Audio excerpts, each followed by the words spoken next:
باس لەوە دەکەین هۆکارچیە کە زۆرینی یاخود زۆربوونی حاڵەتەکانی دەستدرێژیکردنە سەر چین و توێژە جیاوازەکان هەم زۆر بووە و هەم دووبارە دەبێتەوە و هاوکات لەم نێوەندەدا ڕۆڵی یاسا بۆ ڕوبەڕووبوونەوەی ئەم حاڵەتە چ ڕۆڵێکی گرنگ دەبێن و پێویستە چۆن هەنگاو بندرێت بۆ دووبارە نەبوونەوەی ئەم دیاردە نەخوازراوە تایبەت بەم بابەتە میوانداری زۆر بەڕێز چیاز زەنگەنە ڕاوێژەری پارێزگارمان کردو پارێزەری ڕاوێژکار کە ڕاستەوخۆ لە ئەستودیۆ بەیانی کوردستان نیوز میوانە کاک چیا سپاس بۆ ئامەدبوونی بەڕێستان بەخێراتی زۆر سپاس بەڵێ ئەوەی دەبیندرێت لە ئێستادا حاڵەتەکانی دەستدرێژیکردنە سەر هاوڵاتیان و کەسانی ئەوەی کە پارێزەرن و هاوکات کەسانی چالکوانی بواری مەدەنی و چەند کەسێکی دیکە دەبیندرێت هۆکاری ئێمە بۆچی دەگەڕێنەوە وەکو پارێزەرێک بەڵێ بێگومان زۆربوونی ئەم دیاردانێکی ئێستا لە زۆنێک لە کوردستان خەریکە دەبێت بە کللتورێکی باو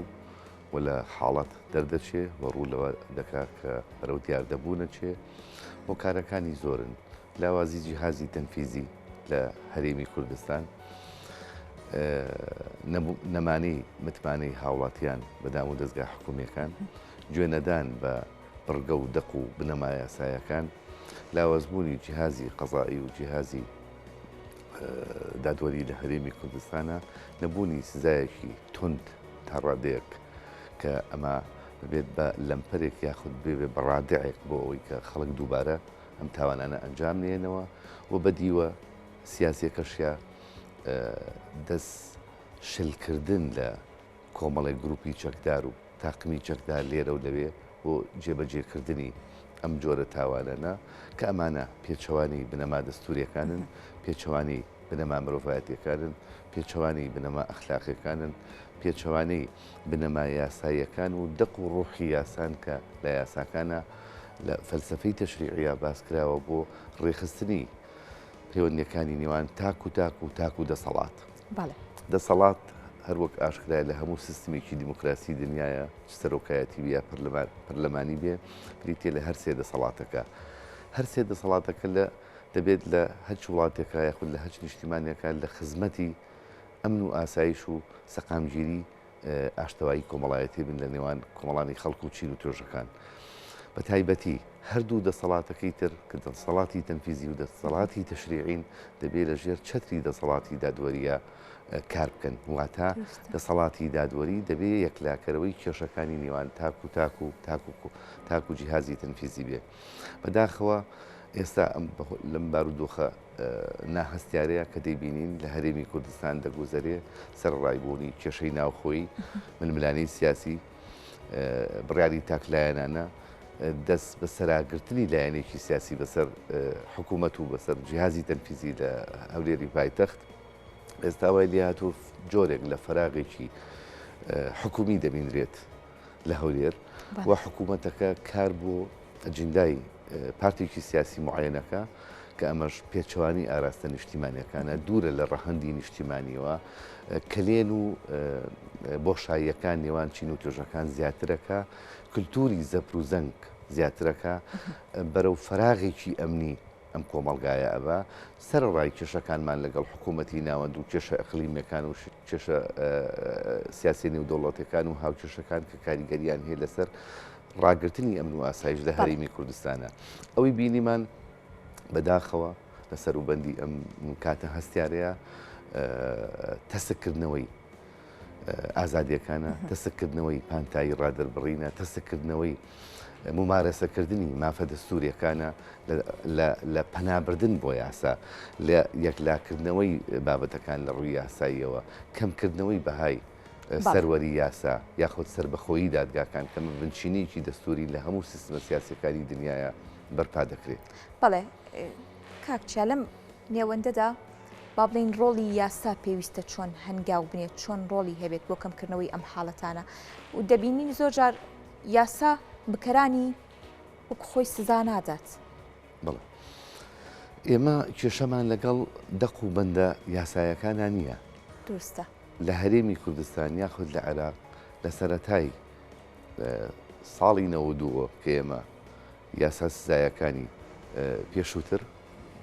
بەرپاکەین لە هەرێمی کوردستانە و یاخود ئەو دەقویە بنەما یاسایانی کە لە ساڵی 92 لە پەرلەمانی کوردستانی شەوە دەرچوو هەتاوەکو ئێستا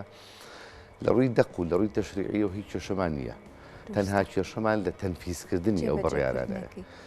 بڕیار دادگاکان ئەگەر بێت و سەر بەخۆی خۆیان بپارێزن، نەزاهەتی خۆیان بپارێزن، بابەتیانە بڕوانە بابەتەکان لە ژێر فشاری سیاسیانە بن، دەستێوەردانی حزبی نەبێ، بە تەجریدی تەعامل لەگەڵ تاوانەکەیان بکەن، سزایەکی شیاو بە تۆمەتباران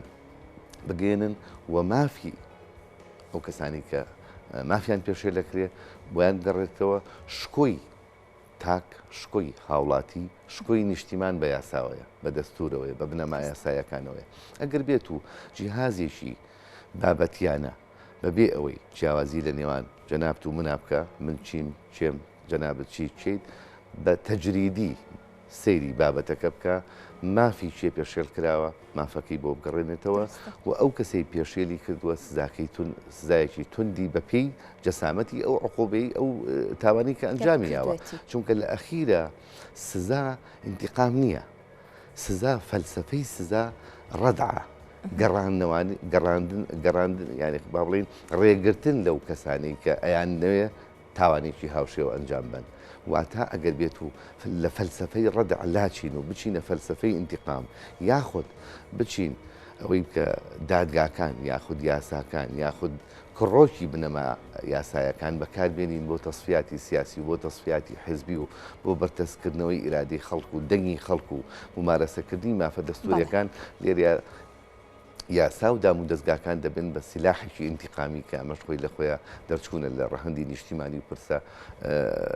بنچینەکانی دادپەروەری. بەڵێ کاکچیا وەک دەبینرێ باس لەوە دەکەیت کە یاسا سەرەوە، بەڵام زۆر جار لە یاسادا دەستێوەردان هەیە، سەپۆرتکردنی ئەو کەسانە هەیە کە بکەرانی تاوانەکەن. ئەمە تا چەندەوا دەکات کە هاوڵاتیک یاسای گەرکێشەیەکێ بێ متمانی بە یاسا نەمێنێت؟ بڵێ ئەم جۆرە تاوانانەی کە ئەنجامەدرێن بەداخەوە زۆربوونی دیادەی چەک، بڵاوبوونەوەی چەکێکی بێشمار، گوێنەدان بە ئەو ڕێنماییانە یاخود ئەو تعلیماتانەی کە چ کەسیانێک بۆیان هەیە چەک هەڵگرن و لە هەمان کاتە ئەو تاوانبارانە یاخود ئەو تۆمەتبارانەی کە بە چەکی دەوڵەت، کە بە چەکی جیهازە ئەمنیەکان، کە بە چەکی موئەسساتە تەنفیزیەکان ئەم تاوانە ئەنجامەیەن بێگەڕانەوە بۆ سەروی خۆیان یاخود بێ ئەوەی گوێبەن بە تەبیعاتی یاسایی ئەم بابەتە و لە هەمان کاتە پشتیوانی و پشتگیری جیهازی تەنفیزی یاخود جیهازیشی ئەمنی یاخود لایەنێکی سیاسی بۆ ئەم جۆرە کەسانە. چونکە ئەوەی دەبینین لە هەرێمی کوردستانە ئەم تاوانانە تاوانێکی بەرنامە دەڕێژکراوە، حاڵەتێکی ئینفعالی نییە، دوو کەس تووشی ئیستیفزازێکی خەتیر بن لەسەر شەقامێک و بەهۆی ئیستیفزازێکەوە حاڵەتێک دروست بێ، پلانی پێشوەختی بۆ دانراوە، چەند تۆمەتبارێک لەم تاوانانەیە بەشداری دەکەن و چەکیان پێیە، چەکەکانیان بۆ بێمۆڵەتە و ئەگەر مۆڵەتیشی هەبێ مۆڵەتی لایەنێکی ئەمنیە، واتە ئەمانە هەست بە پشتگیریکی تەواوەکەن لە لایەنێکەوە حیزبی بێ یا ئەمنی بێ یان تەنفیزی بێ کە هاتوو ئەم تاوانانە ئەنجامن بەرامبەر بە کەسانی سیڤیل، کەواتە ئەمان پشتگیری ئەکرێنە لایەنێکی معەنەوە. ئەوەی کە ئێستا بیریمان لە سەروبەندی ئەم چەند ڕۆژی ڕابردووە بەداخەوە پێشێلکردنی سەروەری یاسا بوو، دەستبردن بوو بۆ بەها قەزایەکان، بەها دادوەرەکان کە لە سەروی بەهای نیشتیمانیەوە. نیشتیمان ئاسایی ڕۆژێک لە ڕۆژان تووشی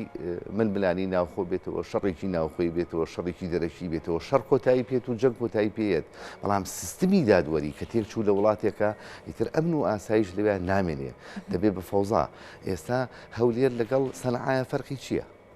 هەولێر لەگەڵ کابڵا فەرقی چییە؟ دیاردەی ئەتەکردنی خەڵک، دیاردەی سەرتاشینی خەڵک، دیاردەی شکاندنی شکۆی خەڵک، دیاردەی پەلاماردانی منەظەم، تاوانی ممەنهەج، تاوانی داڕێژراو و دەستبردن بۆ کەسان، دەستبردن بۆ ڕۆژنامەنووس، بۆ ئازادی خوازان، بۆ ئاشتی خوازان، بۆ دیموکراسی خوازان، بۆ ئەو کەسانی کە چالاکەوانن لە بوارەکانی مافی مرۆڤ کە کار لەسەر بنچینەکانی مافی مرۆڤ دەکەن. ئێستا پێوەری هەرە گرنگی هەموو سیستمێکی سیاسی لە هەج وڵاتێک لە دنیا مافی مرۆڤە کە تۆ دەستە برد بۆ مافی مرۆڤ لێرە تۆ ئیتر ئەخریتە ژێر پرسیارێکی گەورە لەسەر ئاسی هەڵسەنگاندنی جیهانی بۆ جۆرێتی یاخود چۆنێتی ئەو سیستمە سیاسی کە حکومڕانیەکە لە وڵاتەیە ئەوەی بینیمان بەرامبەر بە هاوپیشەیەکمان کرا بەداخەوە کە پەلاماردرا لەلایەن چەند کەسێکەوە ڕفێنرا پاشان سەریان تاشی و بەداخەوە زەبر و زەنگیشان لەگەڵا بەکارهێنا بوو ئەزیێتیشان نبوو ئەمە تاوانێکە بەپی هەموو بنەما یاساییەکان دەچێتە ژێر قاعیدەیەکی جەزائیەوە کە لە مادەی 22 یاسای کاری پارێزەرایەتی ساڵی 99 باس کراوە هەچ کەسێ یاخود هەچ لایەنێک تاوانێک بەرامبەر بە پارێزەرێک ئەنجام بات ئەوە تاوانێکە وەکوەیە تاوانێکی بەرامبەر بە دادوەری کرد بە جیهازی دادوەری بۆیە لێرەیە جیهازی دادوەری سڵتەی قەزایی سڵتەی تەنفیزی ڕیاسی ئیدعای عام و سندیکای پارێزەران و بگرە هەموو ئەو لایەنانەی کە لەسەر کاری چالاکەوانی مەدەنیەکەن دەبێت بێنە جواب سنوورێک بۆ ئەم دیاردانە دانێن و بێدەنگی کردن لەم جۆرە تاوانانە دیاردەیەکی زۆر ترسناکە و ئایندەیەکی زۆر خراپێ بۆ هەرێمی کوردستان. بەڵێ کاک چاوک کۆتا پرسارمەگەر بپرسم لەم ڕووداوی دواییدا سندیکای پارێزەران و تەواوی چین و توێژە جیاوازەکان کەم تا زۆر لەسەر ئەم بابەتە هاتنە دەنگ ناڕەزایەتیان دەربڕی با بڵێن ئەم ناڕەزایەتیانە تا ئەو شوێنەی کە کاری خۆی نەکات لەلایەن لایانی پەیوەندیدارە بۆ سزادانی بکەران دەکرێت بڵێ هیچ کاریگەریەکی ئەو تۆیان دەبێت؟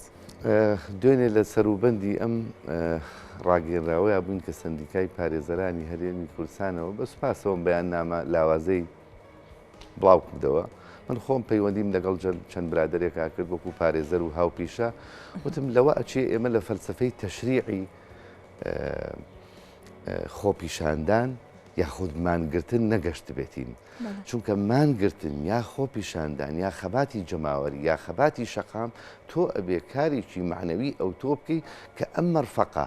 پەکی بخەی هەتاوەکو سڵتەی تەنفیزیەتە جواب و داواکاریەکانت جێبەجێ ئەکا دوای ئەوەی داواکان بینرا و دوای ئەوەی محکەمە ئیش و کاری خۆی بینی دەدەقە هاتنە بەردەرگا و خوێندنەوەی بەیان نامەیەک چ بەهایەکی معنەوی و یاسایی هەیە چ ڕێگریەک دەکات لە دووبارە نەبوونەوەی ئەم تاوانە بەداخەوە سندیکای پارێزەرانی کوردستانیش ئەوە نزیکەی 2 ساڵ زیاترە بەخۆی ململانی حزبی و سیاسیەوە نەیتوانیوە پرۆسەی هەڵبژاردننی خۆی جێبەجێ بکە کەواتە ئێستا سندیکای پارێزەرانی کوردستانیش بەداخەوە لەو ئاستەیانیە کە بتوانێت ڕێگری لە سڵتەی تەنفیزی یاخود لە لایەنە ئەمنیەکان یاخود لە کۆمەڵگا بکە لە دووبارە نەبوونەوەی ئەم جۆرە تاوانەنە و دوێنێ ئەوەی کە بینیمان بە سوپاسەوە پارێزەرەکان خەمخۆڵی خۆیان دەربڕی و بەیان نامەکە خوێندرایەوە بەڵام هیچ بەهایەکی کاریگەری نییە بۆ بنبڕکردنی ئەم دیاردانە. بە هۆی پاراستنی تەواوی مافوازادی هاوڵاتیان زۆر سپاس بۆ ڕوونکردنەکان سپاس بۆ چیا زەنگەنە پارێزەری ڕاوێژکار کڕاستەوخۆ لە ئاستودیۆ بەیانی کورسان نیوز لەگەڵمان بوو بەردەوام دەبین